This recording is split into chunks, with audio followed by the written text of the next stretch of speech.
early in the morning, the night after the crash. Doesn't feel real. Still feel like I'm in a dream.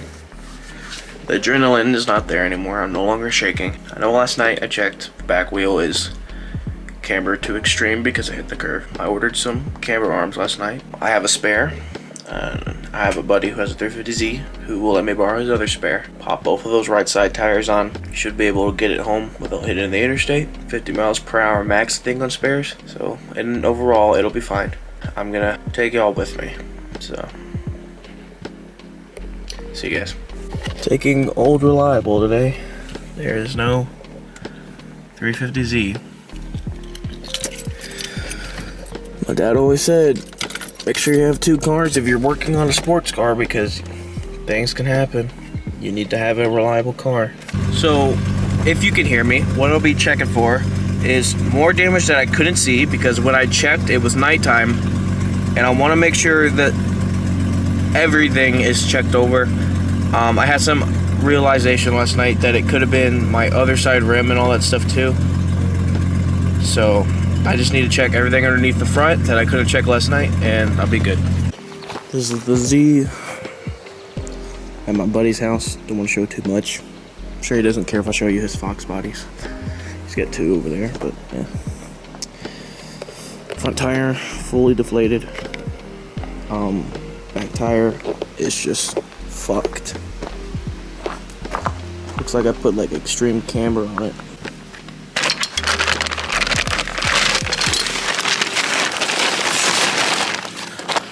Trunk doesn't close fully anymore. Tire, yeah, it's not supposed to look like that. Big chunk out of the rim. Surprisingly, this still has air. This is the one without air, and this one got it pretty bad. It leaked air from out here. I thought last night that my tires were out of line, but at the same time that's turned and that's turned too. So I'll probably just end up starting the car and turning it back to normal, straight. Sorry, this is crazy. Just turning it back straight and yeah, seeing if the front tires messed up more than I thought it was.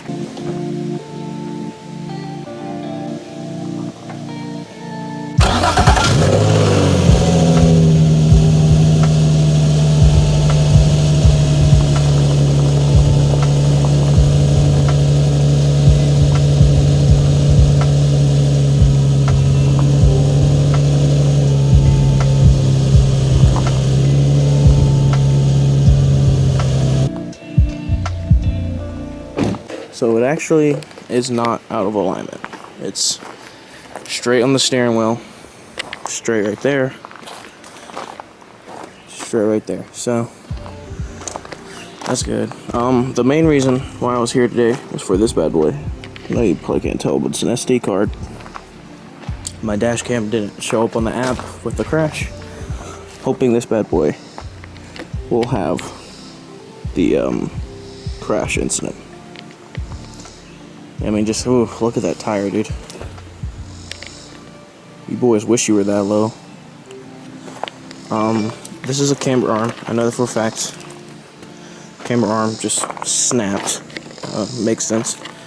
The only thing that worries me is when this was crashed, this was above the curve. That stopped at the curve. And the other tire was on the other side of the curve, meaning the inside could be damaged. Didn't really get to check, so I'll have to check now.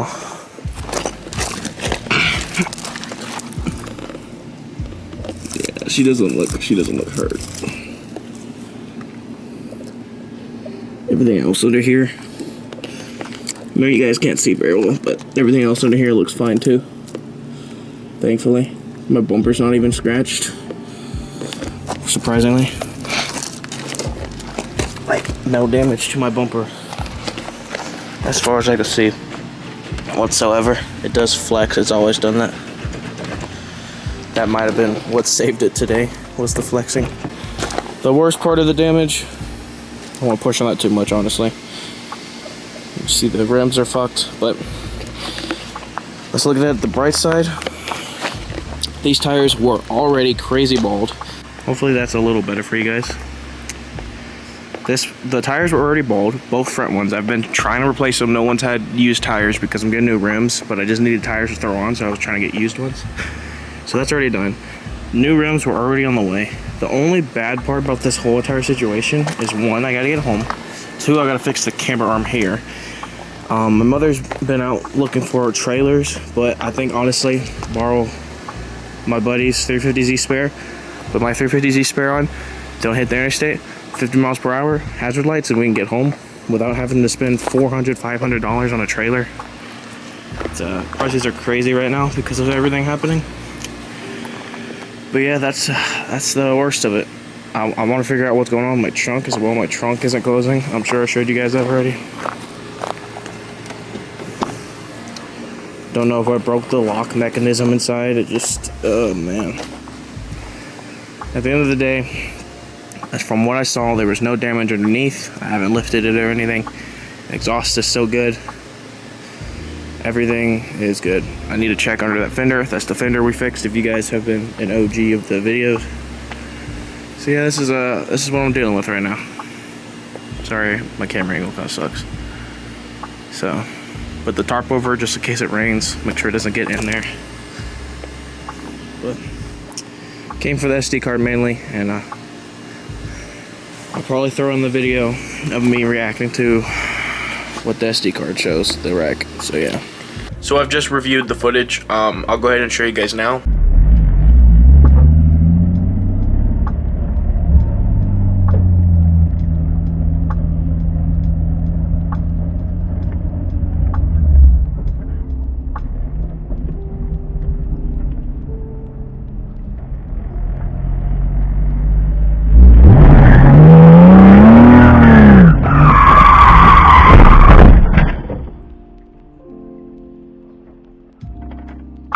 No way.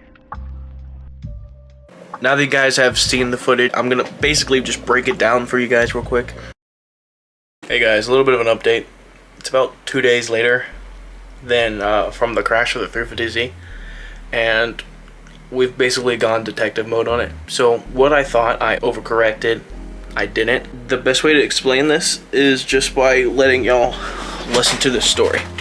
And I'm gonna put clips in to basically, you'll see part by part breaking it down. First thing, you guys can hear me let off the gas when I am fully turned to the right side of the curve.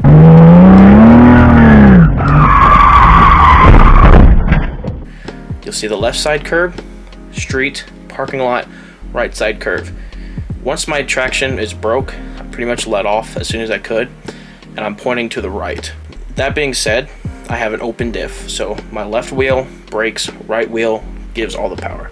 Don't know why I was hitting a corner that fast with an open diff, but I was. I've done it 15 times over, hundreds of times. Charlie, if you're watching this and you have a YouTube channel, comment down below, because Charlie's been there with me every time I've done it, and he knows I've hit those corners, never had an issue. So what was the difference this time? The camber arms, the red one that you'll see in this picture, they are cheap knockoff camber arms. 1.5 star out of 5 star, not even branded, eBay $60 camber arms. Literally death trap. With my father is a mechanic. He has a master mechanics degree and everything. He thinks that hitting the corner so hard put so much force on those weak Chinese built camber arms. The camber arm broke. Sliding all the way to the right, trying to gain traction, shook the wheel aggressive enough, snapped the camber arm. You might be thinking, that doesn't make sense, the camber arm broke after the wreck. I'm going to explain something to you guys in a second, so just be waiting for that. The camber arm broke, lost completely every control over the car, and it just slung. I'm really upset that it happened. Obviously, no one wants their car to be wrecked, but I'm more of like upset that I don't know what happened. I've done it, like I said, I've done it 15 something times, same location, same turn, same speed. I've done it other places too. I've had control of it. I've never had an issue, and then that time it just happens. The theory behind it is the camber arm broke, lost all control of the power, and pretty much after that couldn't steer it, and basically, if you guys think, hey, the camber arm broke after the impact, here's the theory on that. The most force of the impact happened on the front right side of the wheel. The right side wheel hopped the curve, jumped the entire car, hopped the curve, took the most force with my front part of the car. The front car is fine. The front wheel that took the immediate harsh hit, the first one to hit that harsh hit, has the stock OEM camber arms, or the setup for the front wheel. Not broken, not bent, no issues whatsoever. Now that I had hopped the curve, I was pretty much slowing down because it's like trying to use a snowboard on a piece of concrete. You're just friction. So that's what happened. And the right wheel didn't jump the curve. So that automatically puts in perspective, there was not enough force for the right wheel to jump the curve. And although it did break, you know, they're not expensive rims. They're designed, I guess, not designed to break, but you know, there was an accident. And it didn't jump the curve, it only chipped that part off. It didn't even dent it as bad as the front wheel. So the idea behind it is that being like that just doesn't make sense, that a camber arm that didn't take that much of a blow breaks, but the front camber arms that are OEM and not Chinese piece of crap didn't break. And that is the entire issue behind it. The theory is the camber arm broke. That being said, you guys already know I already ordered the new USA built Z1 camber arms. You know, it sucks, but it just basically took my plans from here that were going to be in the future with the new wheels and everything, wide body kit, all that stuff. If I just spoiled it, sorry, to here. So all it did was bring it closer. Thankful to God for you know, making sure nothing else got damaged. But that's the theory right now, and I am kind of upset. I think once I get my new wheels and everything, I'm gonna keep my open diff for a while, set up the new assembly, and go to somewhere that's super open, no curves. If you run off the path, it's dirt. And I'm gonna try and swing the car like I did, just a little bit of traction, a little bit of a turn, whip it, and see if I can get it to mimic the little hard slingshot to the left that it did. And if I can, with the new camber arms and everything, then I would know it's entirely the driver mod fault.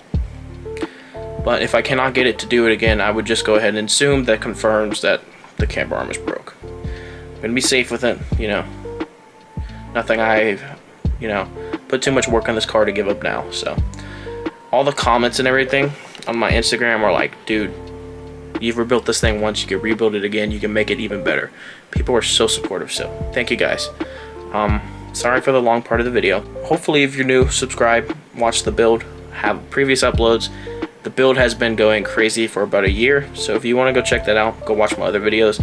I'll start uploading more, but that is a little bit of why I've been a little bit inactive on this channel. So have a good day, guys. I will update you guys when my new wheels, camera arms, and everything are in place. Thank you, Charlie and his family, holding my car in their lot until I can get it safely home. You guys are the best. I will see you guys later. See ya. Actually, I don't think you're leaking in the air. Yeah, I heard it coming out a bit, but I guess that was just the fucking engine. Damn. Ooh. Yo. Please leave your message for 9, I'm aware of it. 3, 1. So, I realized something.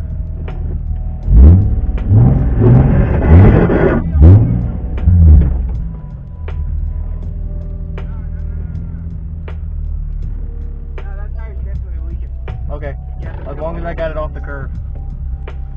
Do you hear that grinding? Yeah. Well, not necessarily grinding, but I can hear it rolling.